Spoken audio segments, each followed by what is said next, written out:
Hi guys! Let's unbox these packages. Next. Oh my gosh, guys. Nung na-receive ko to, I was really happy. Why? Because ginagamit ko talaga to. Sa mga nakakilala sa akin, especially my family and friends way back, like mga 2016, alam nilang meron akong alopecia. So, mga 3 to 4 years, ako ng kalbo dito sa part ito.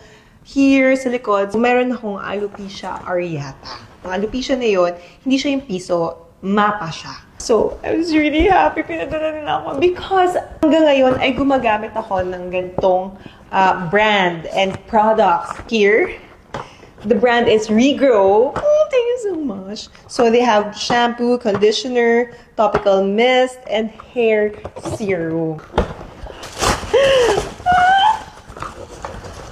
Isa sa mga medicine ko nung meron ako alopecia was the minoxidil. So, I think sa lahat ng may mga problems sa hair, pagka may alopecia or hair fall na and hindi na tumutubo, ito ang gamot sa pag-regrow ng hair namin. So, to be honest, meron pa akong stock dito. So, let me show it.